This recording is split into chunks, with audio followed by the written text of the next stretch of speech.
The Florida story for me started probably in the late 70s. My dad told us we were going on a family vacation to Florida, and it had a dual purpose of going to see Mickey Mouse and also for him to explore the opportunity of starting an office down here.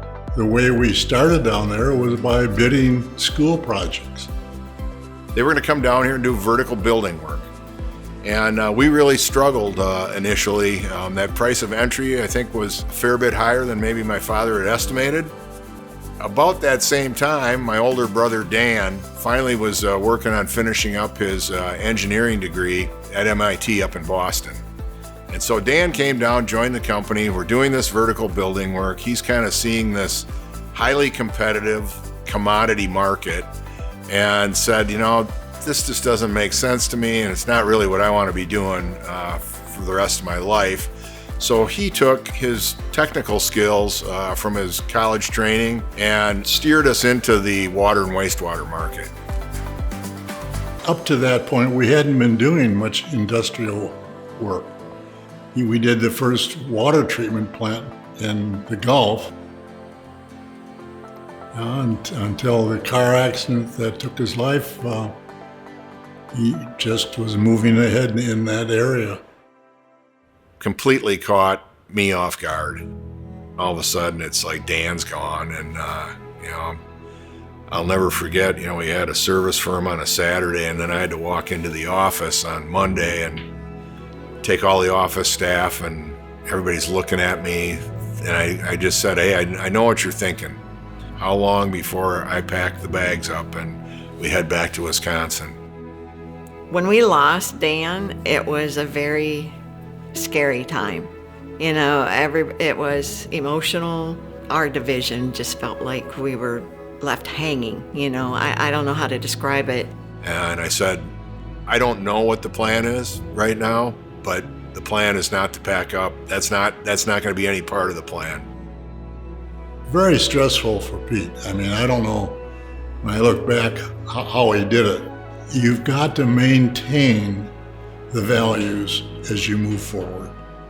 And that's not always easy, especially when you've got problems. It's sometimes easier to take the quick way out.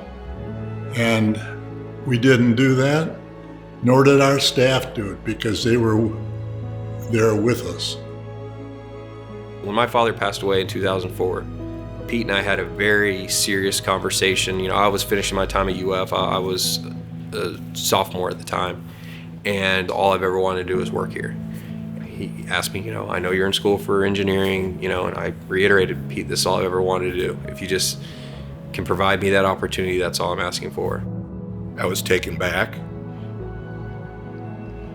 And I think what I said to him, I looked him in the eyes and I said, well, you got a job to do and I got a job to do. I said, right now, your job is to go back to Gainesville and focus on your education. My job's going to be to work to provide you an opportunity someday when that education is done to do just what you wanted to do, and that's to work for this business. That started the transition. When things really took off was when Darren was finally put in the spot where he's running the whole division in 2018. His passion for the work, his great technical knowledge, and his people skills.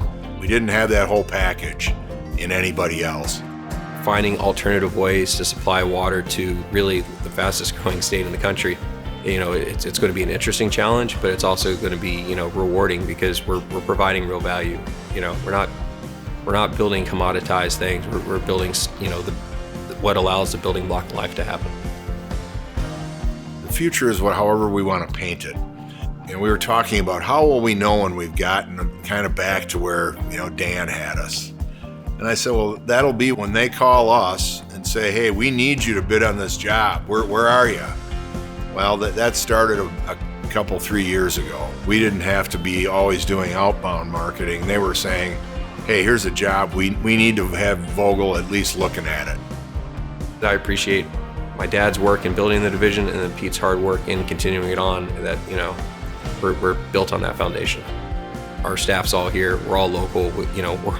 We're building things that are really affecting us and our own families, and there's something to be said about that.